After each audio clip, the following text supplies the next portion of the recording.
you know, every now and then, I think you might like to hear something from us.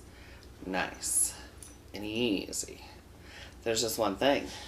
Somehow we never, ever seem to do nothing nice and easy. We always do it nice and rough. That's why we do story time with Fiona.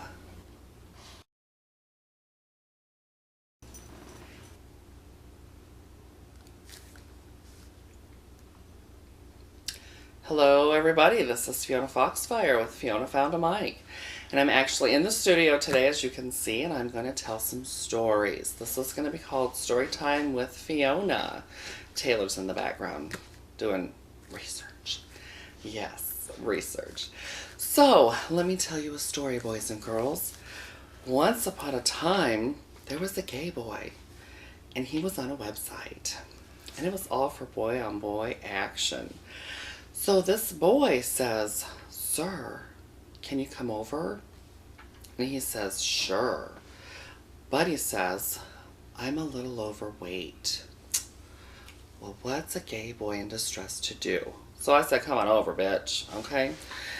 So he says, all right. So he gets over to my apartment. And I live on the 3rd story. So I gotta keep up this figure, you know. So, it's a secure building, so he has to buzz to get in. And I said, I'm waiting, and he buzzes. And I'm like, oh, he's there, and I'm needing some booty action. So I'm waiting at the door, and I don't hear anything.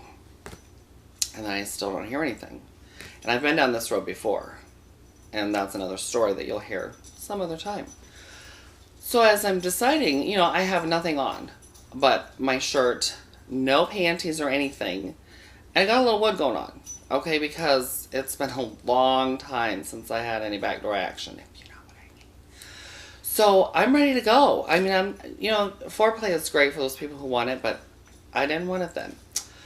So I'm waiting, and then all of a sudden I hear a pound, a boom, boom, and I'm like, what the fuck? Is the building falling down or something? And then it knocks on my door. I'm a little bit scared, but I'm horny. Horny always overrides scared. Always. So I open the door. And there's the man that's very fat. He's just not a little overweight. He's obese. I mean, grease your sides down to get through the door, sir. I mean, he's fat. What do? I let him in. I mean, yeah, sometimes you just gotta. He walked all that way. I gotta be nice. Let's see what happens next. So I say, sir, come in. He says, okay. And he just stands there. I'm like, oh, you gotta catch your breath or something. And I don't have oxygen tanks just sitting there. Maybe I should invest. Anyway, so he finally gets to come in, and he says, so this is the first time I've ever done this. Oh, well, you know how many times I've heard that. I'm just like Chris Hansen on MSNBC's Pervert Show. Anyway, so I say, come on in, sir, and he's in, and he sits down in the chair, and I think it's going to break because it's cheap, but it doesn't. And I say, well, let's go to the bedroom, because at this point, small idle chit-chat is going to ruin the date. So we go to my bedroom. He proceeds to take off his pants, and I proceed to take, well, I didn't have any on, you know, so I just stand there. And I'd already previously told him that no oral action will be taking place because I had a little cold sore. You can't do that, boys and girls. Safety first. So it was strictly getting in the booty action, okay? So he takes his pants off, and I see all this flesh. And I don't know what I'm looking at, but it's not a Picasso. So he decides that he's ready to show me his thing, and I don't see it. He turns around and he's pointing. Yes, I see something, but it doesn't look anything like a penis. Looks like whale blubber. So anyway, he sits on the bed and lays back. Well, then it points out. Just point on out, just like a little turtle. It's like, oh, hi, hi, hi. I'm like, what am I supposed to do with that? Seriously, my finger was bigger.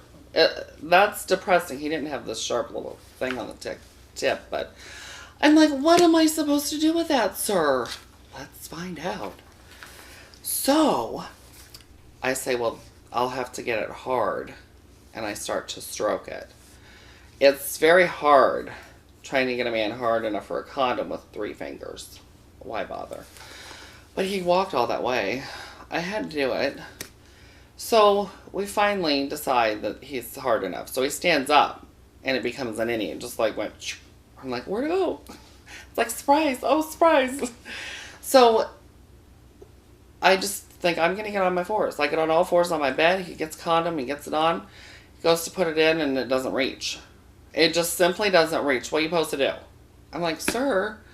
And he's thrusting, and each thrust he takes, I'm about ready to flop off the bed the other way. I'm like, this is not how it's done.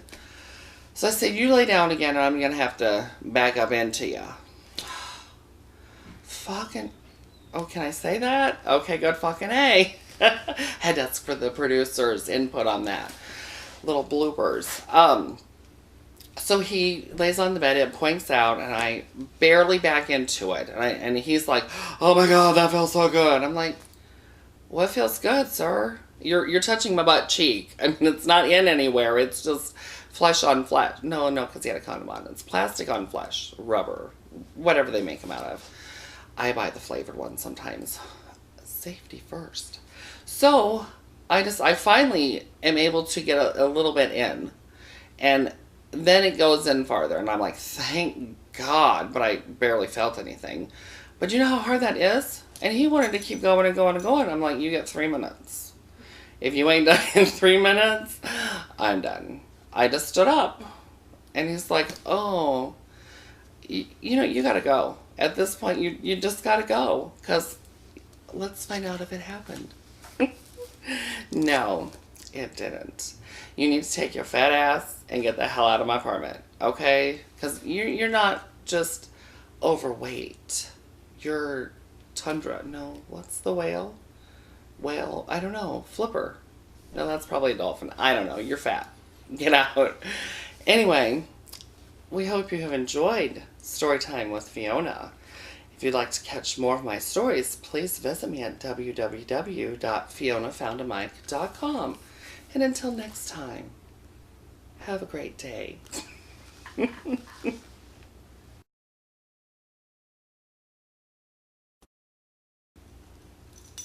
You know, every now and then, I think you might like to hear something from us.